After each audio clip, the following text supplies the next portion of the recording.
وَلْتَكُنْ مِنْكُمْ أُمَّةٌ يَدْعُونَ إِلَى الْخَيْرِ وَيَأْمُرُونَ بِالْمَعْرُوفِ وَيَنْهَوْنَ عَنِ الْمُنْكَرِ وَأُولَئِكَ هُمُ الْمُفْلِحُونَ. إن الحمد لله نحمده ونستعينه ونستغفره ونعوذ بالله من شرور أنفسنا ومن سيئات أعمالنا.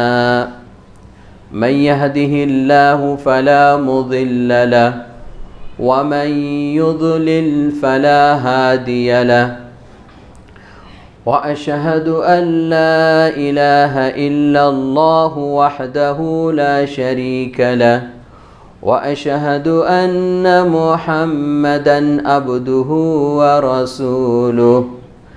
أعوذ بالله من الشيطان الرجيم. بسم الله الرحمن الرحيم. يا أيها الناس اتقوا ربكم الذي خلقكم من نفس واحدة وخلق منها زوجها وبث منهما رجالا كثيرا ونساء واتقوا الله الذي تساءلون به والأرحام إن الله كان عليكم رقيبا. يا أيها الذين آمنوا اتقوا الله حق تقاته ولا تموتن إلا وأنتم مسلمون. يا أيها الذين آمنوا اتقوا الله وقولوا قولا سديدا يصلح لكم أعمالكم ويغفر لكم ذنوبكم ومن يطع الله ورسوله فقد فاز فوزا عظيما. أما بعد فإن خير الحديث كتاب الله وخير الهدي هدي محمد صلى الله عليه وسلم وشر الأمور محدثاتها وكل محدثة بدعة وكل بدعة ضلالة وكل ضلالة في النار. وقال تبارك وتعالى إن الذين آمنوا وعملوا الصالحات أولئك هم خير البرية.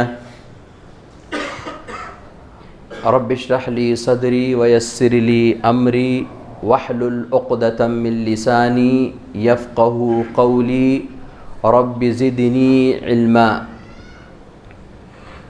محترم حاضرین جمعہ، قابل احترام ماؤں اور بہنوں، خطبہ مسنونہ کے بعد میں نے آپ کے سامنے قرآن مجید سورۃ البینہ کی ایک آیت کریمہ تلاوت کی ہے۔ جو آیت میں نے آپ کے سامنے پڑھی ہے، اس آیت میں اللہ تبارک و تعالی نے ارشاد فرمایا کہ ان الذین آمنوا وعملوا الصالحات اولئک هم خیر البریہ۔ یقیناً جو لوگ ایمان لائے اور ایمان لانے کے بعد عمل صالح کیے، نیک اعمال کیے، نیک کام کیے، تو وہی لوگ مخلوق میں سے بہترین لوگ ہیں۔ کون لوگ مخلوق میں سے بہترین لوگ ہیں؟ مخلوق میں سے وہ لوگ بہترین لوگ ہیں جو ایمان لائے اور ایمان لانے کے بعد عمل صالح کیے، نیک اعمال کیے، نیک کام کیے۔ محترم حضرات، بہتر یا بہترین کا مطلب کیا ہے؟ بہتر یا بہترین کا مطلب یہ ہے کہ ایسے لوگ سب سے اعلیٰ بلند و بالا اور عزت و عظمت والے ہیں، یعنی دنیا اور آخرت کی اصل کامیابیاں انہی خوش نصیبوں کے لیے ہے۔ محترم حضرات، آج کے خطبے میں اللہ کی توفیق سے میں آپ کے سامنے چند کچھ ایسے اعمال بیان کرنے جا رہا ہوں جن کے متعلق اللہ تبارک و تعالیٰ نے قرآن مجید کے اندر ارشاد فرمایا ہے کہ اے میرے بندو، فلاں عمل کر لو، فلاں کام کر لو، یہ تمہارے لیے بہت بہتر ہے، یہ عمل کر لو، یہ کام کر لو، تمہارے لیے بہت بہتر ہے، وہ عمل کر لو، وہ کام کر لو، تمہارے لیے بہت بہتر ہے۔ اور وہ اعمال کس قدر زیادہ عزت و عظمت والے ہوں گے جن کے بارے میں اللہ اور اس کے رسول نے فیصلہ فرما دیا ہو کہ یہ کام، یہ اعمال بہت بہترین ہیں۔ اور اگر آپ غور کریں تو رسول اللہ صلی اللہ علیہ وسلم کی امت ہر لحاظ سے بہتر ہی بہتر ہے۔ اللہ تبارک و تعالیٰ نے قرآن مجید کے اندر ہمیں کنتم خیر امتن، بہترین امت قرار دیا ہے، اور پیارے نبی صلی اللہ علیہ وسلم نے فرمایا کہ تم، امت محمدیہ کو مخاطب کر کے فرمایا کہ تم 69ویں آخری امت ہو اور پچھلی تمام امتوں میں سے سب سے بہتر امت ہو۔ پیارے نبی صلی اللہ علیہ وسلم نے فرمایا کہ میرا زمانہ سب سے بہتر زمانہ ہے۔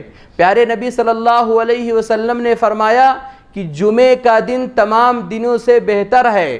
پیارے نبی صلی اللہ علیہ وسلم نے فرمایا کہ آب زمزم تمام پانیوں سے بہتر ہے۔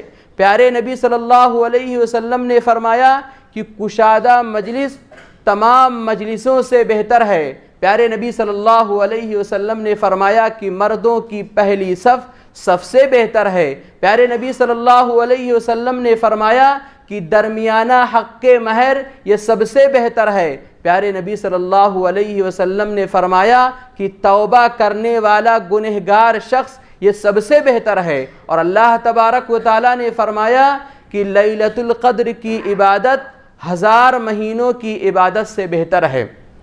محترم حضرات، غرضے کی کلمہ پڑھنے کے بعد ہر مسلمان کا لمحہ لمحہ بہتر ہوتا ہے، بس شرط یہ ہے کہ وہ مسلمان اپنا ہر لمحہ اللہ اور اس کے رسول کی اطاعت میں گزارے۔ وہ کون سے اعمال ہیں جو ہمارے لیے بہتر ہیں، جن سے ہم بہتر یا بہترین بن سکتے ہیں، اور جن کو اللہ تبارک و تعالیٰ نے قرآن مجید کے اندر ذکر کیا ہے۔ اللہ تبارک و تعالیٰ نے قرآن مجید سورۃ الحج کے اندر ارشاد فرمایا وَمَن يُعَظِّمْ حُرُمَاتِ اللَّهِ فَهُوَ خَيْرٌ لَهُ۔ اللہ تبارک و تعالیٰ نے کہا جو کوئی شخص اللہ تبارک و تعالیٰ کی حرمتوں کی تعظیم کرے تو وہ اس کے حق میں بہت ہی زیادہ بہتر ہے۔ حرمات اللہ کا مطلب کیا ہے؟ حرمات اللہ کا مفہوم کافی وسیع ہے۔ حرمات اللہ کا ایک مفہوم یہ ہے کہ جو اللہ تبارک و تعالیٰ کی احترام والی چیزیں ہیں ان کا احترام کیا جائے، ان کی تعظیم کی جائے، جیسے حج، عمرہ، کعبۃ اللہ، قربانی، احرام، ان کے متعلق جتنے احکام ہیں ان کی تعظیم کی جائیں۔ اور یاد رکھو جو انسان، جو مسلمان ان احکامات اور ان مقامات کی بے حرمتی کرے گا تو یاد رکھو ایسا انسان، ایسا مسلمان اللہ تبارک و تعالیٰ کے نزدیک باغی ہوگا، اللہ تبارک و تعالیٰ کے نزدیک سخت نافرمان ہوگا۔ حرمات اللہ کا ایک مطلب یہ بھی ہے کہ جن جن چیزوں کی نسبت اللہ تبارک و تعالیٰ کی طرف ہے ان کا دل و جان سے ہم احترام کریں، جیسے نماز ہے، قرآن ہے، اور اسی طرح سے کئی ایک مساجد ہیں، کئی ایک اعمال ہیں جن جن چیزوں کی نسبت اللہ تبارک و تعالیٰ کی طرف ہیں ہمیں ان کا احترام کرنا چاہیے، ہمیں ان کی تعظیم کرنی چاہیے۔ اور جو شخص ان کی تعظیم نہیں کرتا ہے، ان مقامات اور ان احکامات کی تعظیم نہیں کرتا ہے، بے حرمتی کرتا ہے، ان کا مذاق اڑاتا ہے، تو خدشہ ہے کہ اللہ تبارک و تعالیٰ ایسے شخص کے زندگی بھر کے اعمال کو برباد کر کے رکھ دے گا۔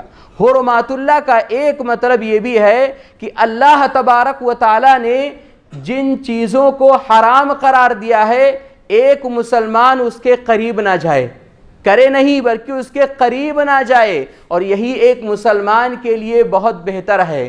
محترم حضرات، حرمات اللہ کا یہ مفہوم ہم اور آپ اپنے ذہنوں کے اندر رکھیں اور سوچیں کہ کیا ہم حرمات اللہ کی تعظیم کرتے ہیں؟ کیا ہم مساجد کی تعظیم کرتے ہیں؟ کیا اللہ تبارک و تعالیٰ نے جن چیزوں کو حرام قرار دیا ہے کیا ہم ان کی تعظیم کر رہے ہیں؟ اگر کر رہے ہیں تو یاد رکھو آپ بہترین لوگوں میں سے ہیں، لیکن اگر نہیں کر رہے ہیں تو آپ بہترین لوگوں میں سے نہیں ہیں۔ اللہ تبارک و تعالیٰ کی جو حرمتوں کی تعظیم کرے گا وہی شخص بہترین لوگوں میں سے ہوگا، مخلوق میں سے بہترین لوگوں میں سے ہوگا۔ یہ سب سے پہلی بات ہے۔ دوسرا عمل جو ہمارے لیے بہتر ہے، جس سے ہم اور آپ بہترین بن سکتے ہیں، وہ ہے روزہ۔ روزے کی حالت میں ایک انسان، ایک مسلمان بظاہر بھوک پیاس اور اداسی کی کیفیت محسوس کرتا ہے، لیکن یہ روزہ ایک مسلمان کے لیے ایک بندے کے حق میں بہت ہی زیادہ بہتر ہوتا ہے۔ اللہ تبارک و تعالیٰ نے قرآن مجید کے اندر ارشاد فرمایا وَأَن تَصُومُوا خَيْرٌ لَكُمْ إِن كُنتُمْ تَعْلَمُونَ، تم اگر سمجھ سکو تو سمجھو، یہ روزہ تمہارے حق میں بہت ہی بہتر ہے، روزہ رکھنا ہی تمہارے لیے بہت ہی بہتر ہے۔ اور ایک مسلمان کے لیے، ایک مومن بندے کے لیے روزہ رکھنا اس قدر بہتر عمل ہے کہ اسی روزے کے ذریعے سے اللہ تبارک و تعالی اپنے بندوں کے زندگی بھر کے گناہوں کو معاف فرما دیتا ہے۔ ایک مسلمان کے لیے، ایک مومن کے لیے روزہ رکھنا اس قدر بہتر عمل ہے کہ اللہ تبارک و تعالیٰ کل قیامت کے روز حشر کے میدان میں روزے دار کو خود جزا دے گا۔ ایک مسلمان کے لیے، ایک مومن کے لیے روزہ رکھنا اس قدر بہتر عمل ہے کہ روزے دار کو باب الریان سے جنت کے اندر داخلہ نصیب ہوگا۔ اور یہ روزہ اتنی بڑی نیکی ہے، اتنی بڑی نیکی ہے کہ پیارے نبی صلی اللہ علیہ وسلم نے فرمایا کہ جو مسلمان اللہ تبارک و تعالیٰ کی راہ میں ایک دن کا روزہ رکھتا ہے تو اللہ تبارک و تعالیٰ اس ایک دن کی روزہ کی وجہ سے اس شخص کے چہرے کو جہنم کی آگ سے 70 سال دور کر دیتا ہے۔ کتنی اہمیت ہے روزے کی، کتنی فضیلت ہے روزے کی۔ محترم حضرات، رمضان المبارک کا مہینہ قریب ہو رہا ہے۔ رمضان المبارک کے مہینے کے اندر جو فرض روزے ہیں ان کا اہتمام کریں، اور پھر محرم الحرام کے مہینے کے اندر یوم عاشوراء کا روزہ کا اہتمام کریں، اور اسی طرح سے ذی الحجہ کا جب مہینہ آئے یوم عرفہ کا روزہ کا اہتمام کریں، ہفتے میں 2 روزوں کا اہتمام کریں، سوموار اور جمعرات کو روزہ رکھا کریں۔ پیارے نبی صلی اللہ علیہ وسلم کی سنت ہے مہینے میں 3 روزہ رکھا کریں، جسے ایام بیض کا روزہ کہا جاتا ہے۔ عربی تاریخ کے لحاظ سے 13، 14، 15 ان کی فضیلتیں الگ الگ ہیں۔ کہنا یہ ہے کہ روزہ ہمارے حق میں بہت ہی بہتر ہے۔ ہم اور آپ اگر روزے کا اہتمام کرتے ہیں تو ہم اور آپ مخلوق میں سے بہترین لوگوں میں سے ہیں۔ تیسرا عمل جو ہمارے لیے بہتر ہے، جن سے ہم بہتر یا بہترین بن سکتے ہیں، اور جن کو اللہ تبارک و تعالیٰ نے قرآن مجید کے اندر ذکر کیا ہے، وہ ہے نفلی عبادت۔ نفلی عبادت، دیکھو اللہ تبارک و تعالیٰ نے چند نیک اعمال کو اپنے بندوں کے اوپر فرض قرار دیا ہے۔ فرض قرار دیا، جیسے نماز، روزہ، زکوٰۃ، حج وغیرہ، یہ فرض ہے۔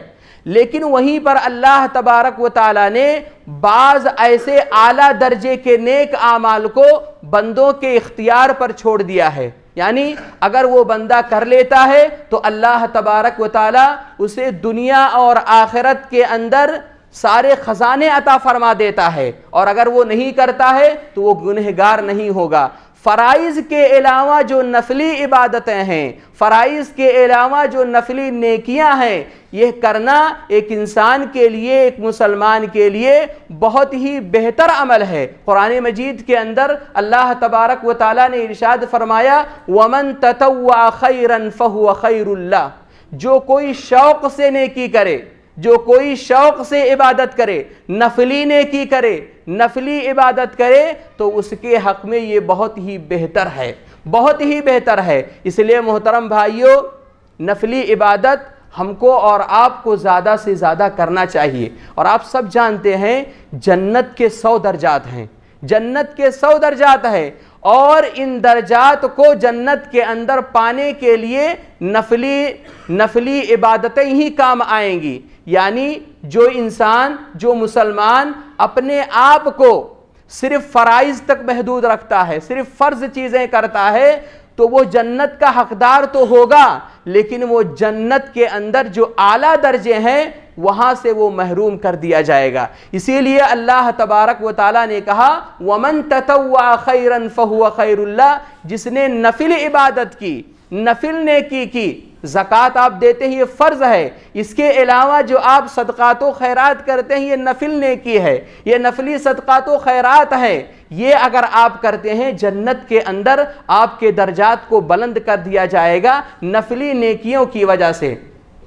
اسی طرح سے چوتھا عمل ہے جو ہمارے لیے بہتر ہے، جن سے ہم بہتر یا بہترین بن سکتے ہیں، وہ ہے صلح، وہ ہے صلح۔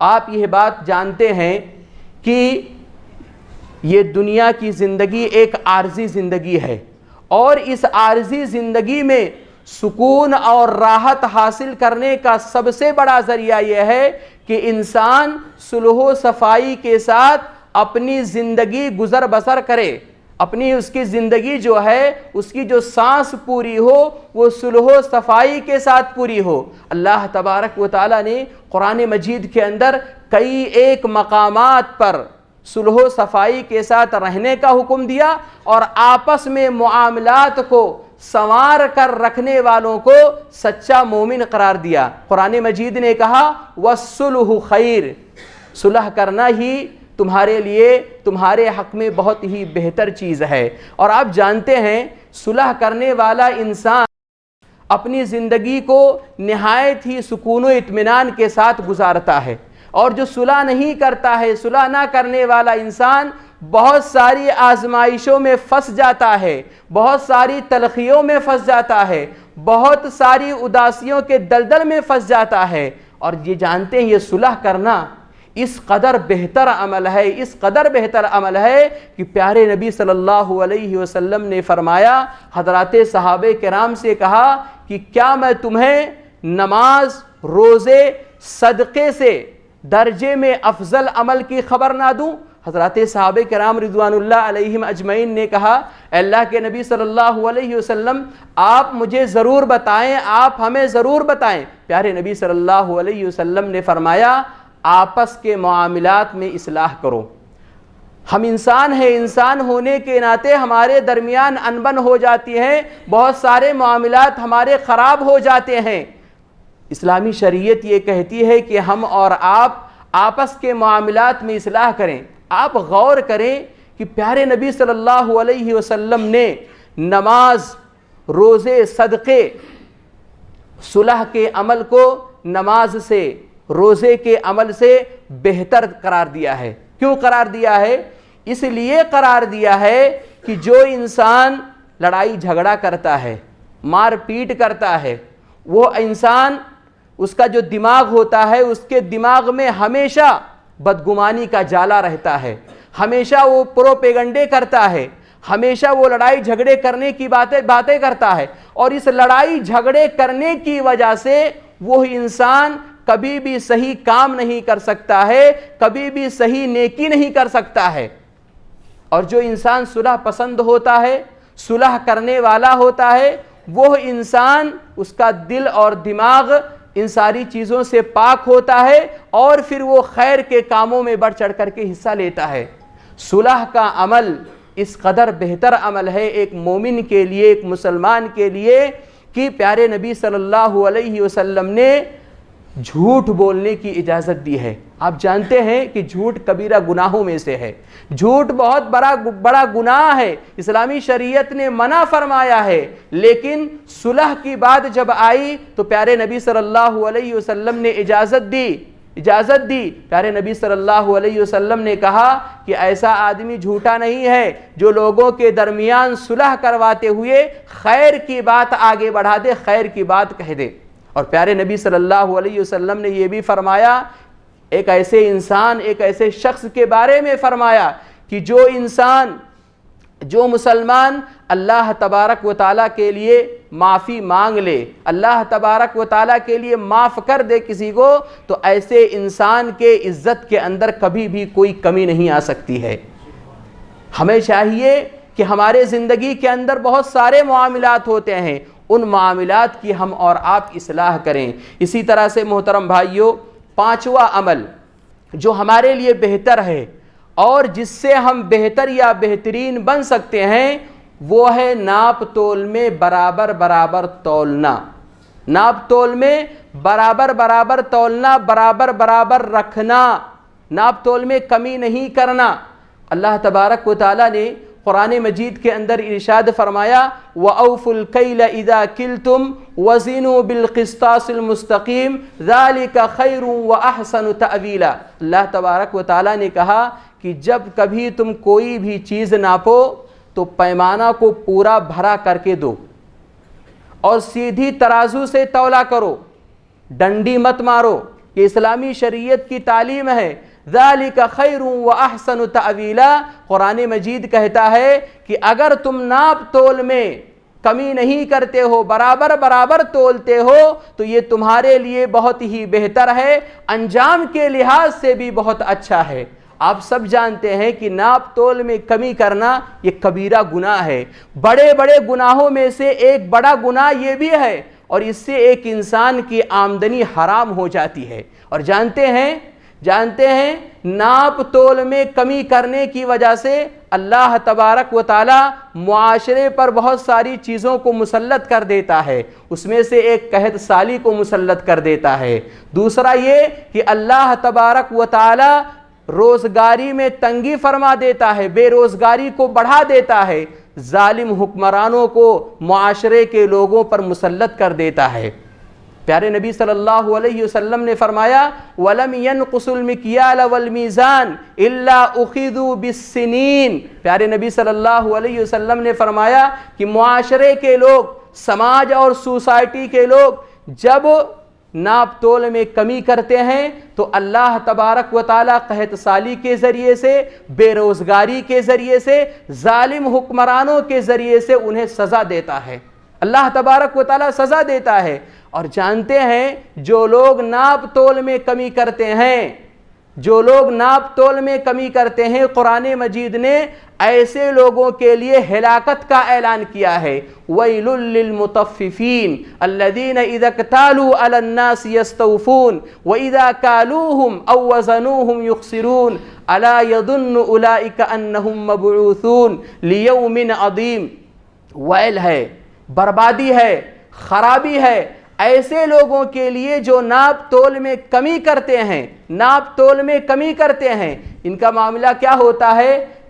جب لینا ہوتا ہے تو برابر تول کر کے لیتے ہیں، جب دینا ہوتا ہے تو کیا کرتے ہیں؟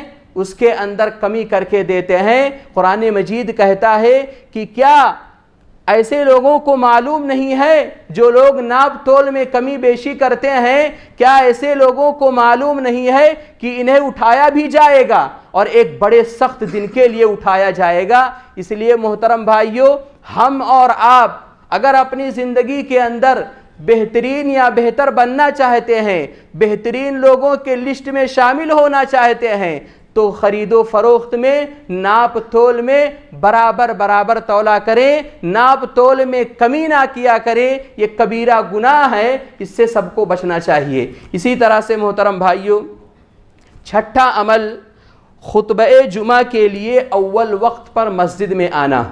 خطبہ جمعہ کے لیے اول وقت پر مسجد میں آنا یہ ہمارے لیے بہتر ہے، اور اس کے ذریعے سے ہم اور آپ بہترین بن سکتے ہیں۔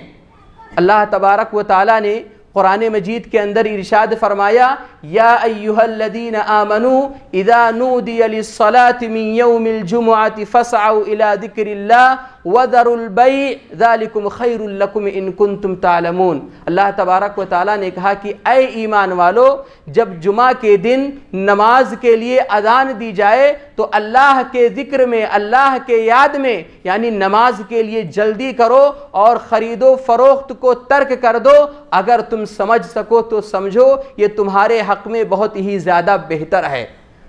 محترم حضرات، ہم کو اور آپ کو چاہیے کہ خطبہ جمعہ کے لیے اول وقت پر ہم اور آپ مسجد کے اندر آئیں، مسجد کے اندر آئیں اور قرآن مجید کی تلاوت کریں، نوافل کا اہتمام کریں، اللہ تبارک و تعالیٰ کے ذکر میں، اللہ تبارک و تعالیٰ کے یاد میں اپنے دل کو لگائیں۔ خطبہ جمعہ کے لیے اول وقت پر مسجد میں آنا اس قدر بہتر عمل ہے کہ پیارے نبی صلی اللہ علیہ وسلم نے فرمایا کہ جب جمعہ کا دن ہوتا ہے تو فرشتہ کئی ایک فرشتے مسجد کے دروازے پر کھڑے ہو جاتے ہیں اور آنے والوں کا نام ترتیب وار لکھتے ہیں۔ جو پہلے آتا ہے اس کا نام پہلے لکھا جاتا ہے، جو اس کے بعد آتا ہے اس کا نام اس کے بعد لکھا جاتا ہے، ایسے ہی ترتیب وار لکھا جاتا ہے۔ پیارے نبی صلی اللہ علیہ وسلم کا یہ فرمان ہے، اور پیارے نبی صلی اللہ علیہ وسلم نے یہ بھی کہا کہ جو پہلے آتا ہے اسے اونٹ کی قربانی کا ثواب ملتا ہے، تو دوسرے نمبر پر آتا ہے اسے گائے کی قربانی کا ثواب ملتا ہے، جو تیسرے نمبر پر آتا ہے اسے میڈھے کی قربانی کا ثواب ملتا ہے، جو چوتھے نمبر پر آتا ہے اسے مرغی ذبح کرنے کا ثواب ملتا ہے، اور جو پانچویں نمبر پر آتا ہے اسے انڈا صدقہ کرنے کا ثواب ملتا ہے۔ پیارے نبی فرماتے ہیں کہ جب امام منبر پر آ جاتا ہے وہ فرشتے اپنے رجسٹر کو بند کر دیتے ہیں اور پھر امام کے خطبہ کو غور سے سنتے ہیں۔ اس پر خواتین حضرات اور مرد حضرات دونوں توجہ دیں۔ آپ جانتے ہیں فرشتے ایک امام کا خطبہ غور سے سنتے ہیں، یہ پیارے نبی صلی اللہ علیہ وسلم کا فرمان ہے۔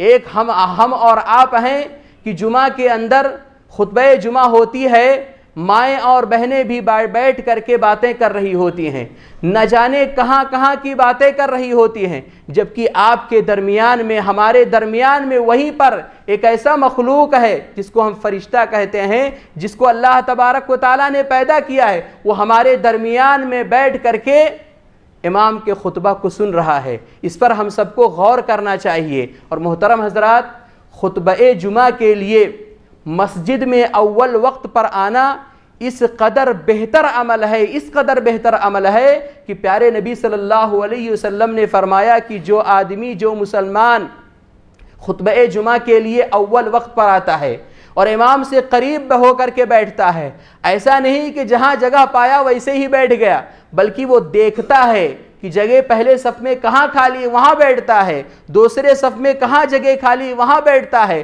وَدْنُوا مِنَ الْإِمَامِ، امام سے قریب ہو کر کے بیٹھتا ہے اور پوری توجہ کے ساتھ امام کے خطبہ کو سنتا ہے۔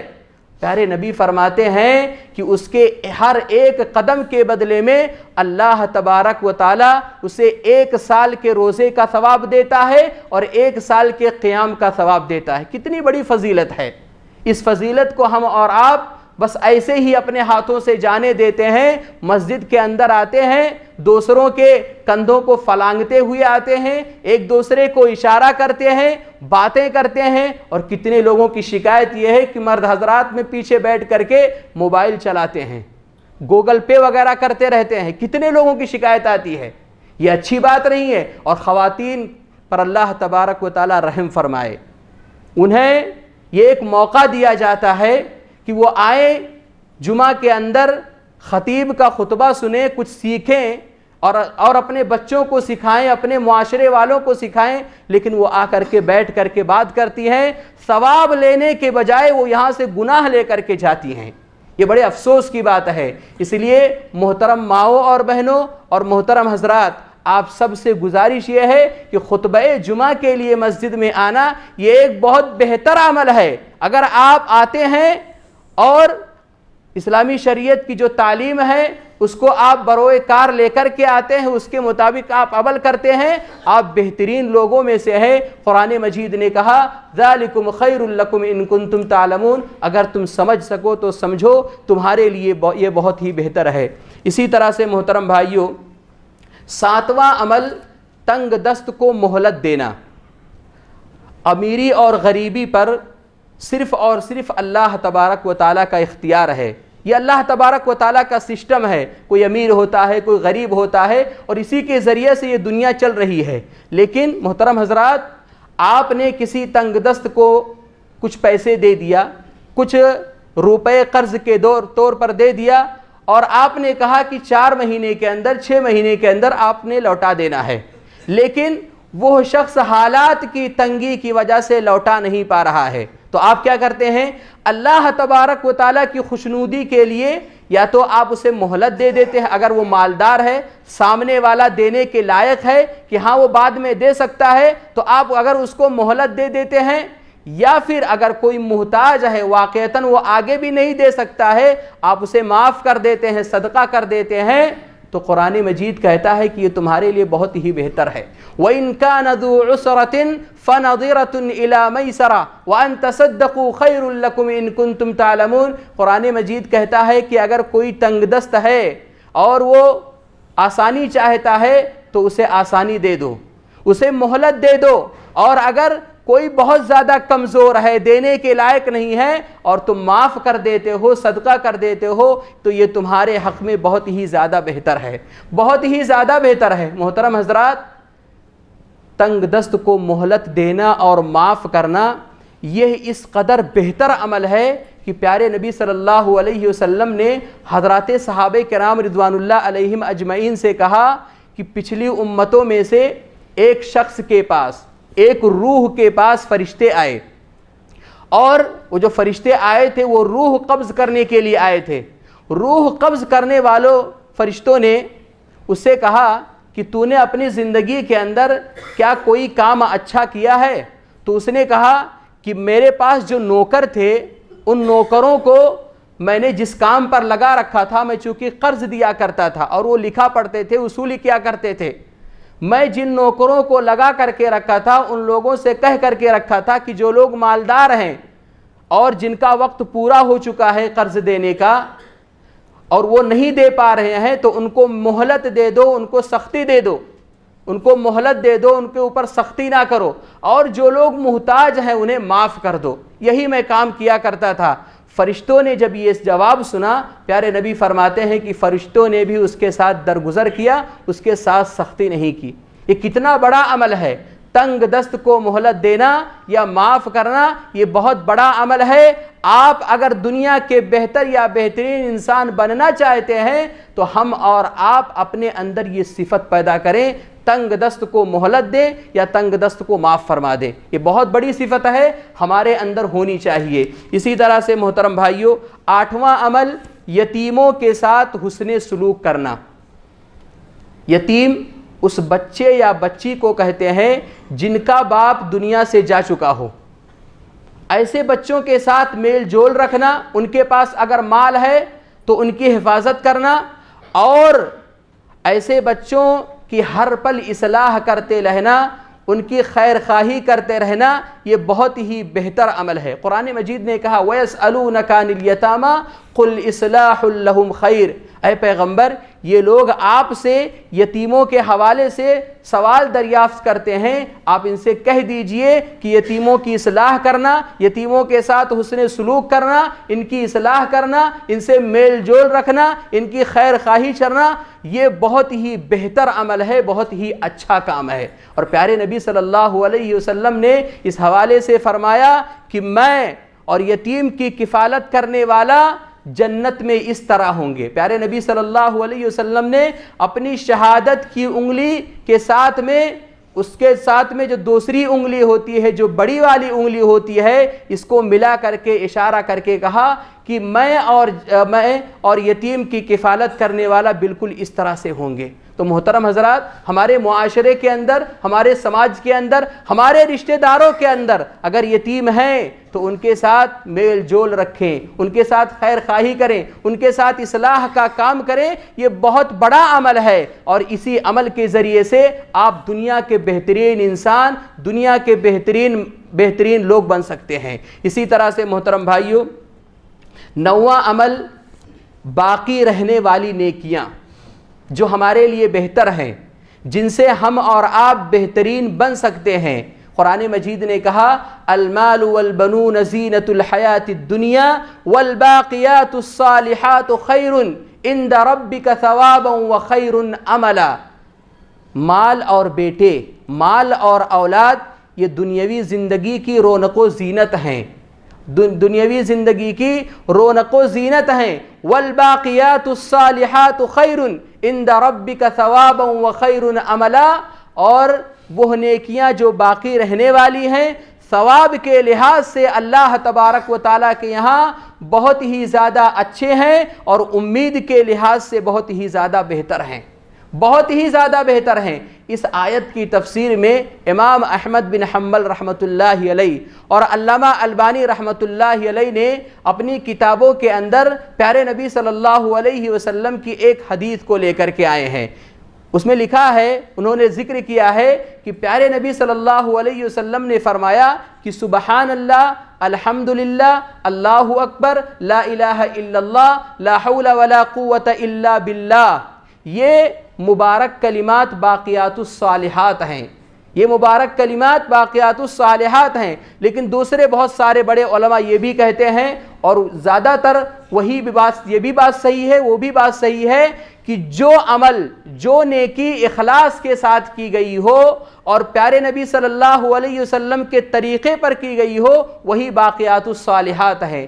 ہمیں چاہیے کہ ہم اور آپ باقیات الصالحات، باقی رہنے والی نیکیوں پر زیادہ کام کریں، باقی رہنے والی نیکیاں زیادہ ہم کریں۔ رب العالمین سے دعا ہے کہ پروردگارہ ہم تمام لوگوں کو یہ جو باقیات الصالحات ہے، یہ جو ذکر و اذکار ہیں، اس کو ہمیں کرنے کی توفیق دے۔ اسی طرح سے محترم بھائیوں، 10واں عمل جو ہمارے لیے بہتر ہے، جن سے ہم اور آپ بہترین بن سکتے ہیں، اختلافی مسائل میں منصف اور فیصل پیارے نبی صلی اللہ علیہ وسلم اور اللہ تبارک و تعالیٰ کو بنانا۔ آپ قرآن مجید پڑھتے ہیں، اللہ تبارک و تعالیٰ نے قرآن مجید کے اندر ارشاد فرمایا یا ایھا الذین آمنوا اطیعوا اللہ واطیعوا الرسول واولی الامر منکم فإن تنازعتم فی شیء فردوه الی اللہ والرسول ان کنتم تؤمنون باللہ والیوم الآخر ذلک خیر واحسن تأویلا۔ اللہ تبارک و تعالیٰ نے کہا کہ اے ایمان والو، اللہ کی اطاعت کرو، رسول کی اطاعت کرو، اولو الامر کی اطاعت کرو، اور فَإِن تَنَازَعْتُمْ فِي شَيْءٍ، اور اگر تم کسی مسئلے میں جھگڑ پڑو تو اس مسئلے کو قرآن و حدیث پر پیش کرو۔ قرآن و حدیث پر جب تم پیش کرو گے تو وہ فیصلہ، وہ مسئلہ سامنے آ جائے گا کہ وہ معاملہ کیا ہے، اور پھر بلا قیل و قال اس معاملے کو آپ مان لیں۔ محترم حضرات، ہم اور آپ جانتے ہیں کہ مہینوں کے حوالے سے ہم مسلمانوں کے اندر نہ جانے کتنے بدعت و خرافات ہیں۔ ربیع الاول کا مہینہ آتا ہے، کتنے زیادہ بدعت و خرافات پیارے نبی صلی اللہ علیہ وسلم کی وفات کے حوالے سے کیا جاتا ہے۔ یہ ان سارے بدعت و خرافات کو ایک مسلمان جب قرآن و حدیث پر پیش کرے گا، اسے سمجھ میں آ جائے گا کہ کیا صحیح ہے کیا صحیح نہیں ہے۔ محرم الحرام کا مہینہ آتا ہے، محرم الحرام کے مہینے کے اندر حضرت حسین رضی اللہ تعالیٰ عنہ کی شہادت کے حوالے سے کیسی باتیں اور کیسے بدعت و خرافات پیش کیے جاتے ہیں، اس کو آپ قرآن و حدیث پر پیش کریں۔ قرآن مجید یہی کہتا ہے کہ جہاں بھی اختلاف ہو قرآن و حدیث پر پیش کرو، پتہ چل جائے گا کہ کون صحیح ہے کون غلط ہے۔ آپ اسی طرح سے ایک سفر کا مہینہ ہوتا ہے، رجب کا مہینہ ہوتا ہے، شعبان کے مہینے کے اندر کتنے بدعت و خرافات ہوتے ہیں۔ جہاں کہیں بھی دین کے مسئلے میں اس اختلاف ہو، قرآن مجید یہ کہتا ہے کہ اس مسئلے کو فوراً قرآن و حدیث پر پیش کرو، پتہ چل جائے گا، فیصلہ نکل کر کے آ جائے گا کہ کون صحیح ہے کون غلط ہے۔ آپ سب جانتے ہیں حضرت ابو بکر صدیق رضی اللہ تعالیٰ عنہ پہلے صحابی ہیں، وہاں سے لے کر کے آخری صحابہ تک جب بھی ان کے درمیان میں دین کے مسئلے میں کوئی بھی اختلاف ہوا، فوراً وہ قرآن و حدیث کی طرف رجوع ہوئے، پیارے نبی صلی اللہ علیہ وسلم کے پاس گئے۔ آپ جانتے ہیں پیارے نبی صلی اللہ علیہ وسلم کی وفات ہو گئی، وفات کا مسئلہ آیا، قرآن و حدیث سے مسئلہ حل ہوا کہ پیارے نبی صلی اللہ علیہ وسلم وفات پا چکے ہیں۔ پیارے نبی صلی اللہ علیہ وسلم کو غسل کرنے کا مسئلہ آیا، تدفین تجہیز و تکفین کا مسئلہ آیا، قرآن و حدیث سے اس کا مسئلہ حل ہوا۔ اس لیے جب بھی دین کے مسئلے میں کوئی بھی مسئلہ ہو، جب بھی اختلاف ہو جائے دو بھائیوں کے درمیان، تو اس مسئلے کو ڈائریکٹ قرآن و حدیث پر پیش کرے، وہاں سے پتہ چل جائے گا کہ معاملہ صحیح کیا ہے اور غلط کیا ہے۔ اسی طرح سے محترم بھائیوں، 11واں عمل آخرت کی تیاری، اور یہ آخری بات ہے، آخرت کی تیاری۔ اللہ تبارک و تعالیٰ نے قرآن مجید کے اندر ارشاد فرمایا، سورۃ الاعلیٰ کے اندر ارشاد فرمایا، جو ہر جمعہ کو پڑھی جاتی ہے پہلی رکعت کے اندر، اس کے اندر ایک آیت ہے، بل تؤثرون الحیاۃ الدنیا والآخرۃ خیر وابقی، تم لوگ تو دنیاوی زندگی کو ترجیح دیتے ہو، دنیاوی زندگی کو اختیار کرتے ہو، حالانکہ آخرت کی زندگی یہ بہت ہی بہتر زندگی ہے اور ہمیشہ باقی رہنے والی زندگی ہے۔ آج ہم اور آپ یہ سمجھتے ہیں کہ بہتر یہی ہے کہ دنیا کما لیں، بہتر یہی ہے کہ کسی نہ کسی طرح سے دنیا ہمارے ہاتھ میں آ جائے۔ اسی لیے ہم اور آپ دیکھتے ہیں کہ آج بہت سارے لوگوں نے دنیاوی زندگی کی رنگ و روپ میں بہتری لانے کے لیے حلال و حرام کی تمیز ختم کر دی ہے، رشتہ داری کی محبتیں رنجشوں میں تبدیل کر دی ہے، جبکہ یہ بہتری نہیں، یہ سراسر بربادی ہے۔ پیارے نبی صلی اللہ علیہ وسلم نے فرمایا کہ جس بندے کو صرف اور صرف دنیا کی فکر ہوتی ہے تو اللہ تبارک و تعالی اسے دنیا کے معاملات کے اندر الجھا دیتا ہے اور اس کی محتاجی کو اس کے سامنے رکھ دیتا ہے، اور اسے دنیا اتنی ہی ملتی ہے جتنی اس کے نصیب میں ہوتی ہے۔ اور جس بندے کی فکر آخرت ہوتی ہے، جس بندے کی نیت آخرت کا حصول ہوتا ہے، اللہ تبارک و تعالیٰ اس کے کاموں کو مرتب کر دیتا ہے، آسان بنا دیتا ہے، اور پھر اللہ تبارک و تعالیٰ اس کے دل کے اندر اس کے مالداری کو رکھ دیتا ہے، اور دنیا ناک رگڑ کر کے اس کے پاس آتی ہے۔ اللہ اکبر۔ پیارے نبی صلی اللہ علیہ وسلم کا یہ فرمان 100% سے بھی زیادہ سچا ہے۔ آج ہم اور آپ اپنے تجربے سے دیکھ سکتے ہیں اور دیکھتے ہیں کہ جن لوگوں کا مقصد صرف دنیا کمانا تھا، دنیا کا مال کمانا تھا، وہ آج بھی بے چین ہیں، آج بھی وہ نامراد ہیں، آج بھی وہ ناشکرے ہیں، پریشان ہیں۔ اور جن لوگوں کا مقصد آخرت تھی، قبر تھی، موت تھی، وہ اللہ تبارک و تعالیٰ نے انہیں اپنی خاص رحمت سے انہیں دنیا بھی عطا کیا، اور آخرت کے اندر اللہ تبارک و تعالیٰ انہیں اچھی سعادتوں سے بہرہ بھی کرے گا۔ اس لیے محترم بھائیوں، آخرت کو یاد رکھو، آخرت کو یاد رکھو، آخرت کی تیاری کرو، اور دنیا کے خاطر آخرت کو برباد نہ کرو۔ رب العالمین سے دعا ہے کہ پروردگارہ، ہم تمام لوگوں کو ایسے اعمال کرنے کی توفیق عطا فرما جن اعمال کی تو نے قرآن مجید نے، جن اعمال کو تو نے قرآن مجید میں بہتر کہا ہے۔ رب العالمین ہم تمام لوگوں کو ان اعمال کرنے کی توفیق دے، آمین۔ تقبل یا رب العالمین۔ بارک اللہ لنا ولکم فی القرآن العظیم ونفعنی وإیاکم بالآیات والذکر الحکیم، انہ تعالی جواد کریم ملک بر رؤوف الرحیم۔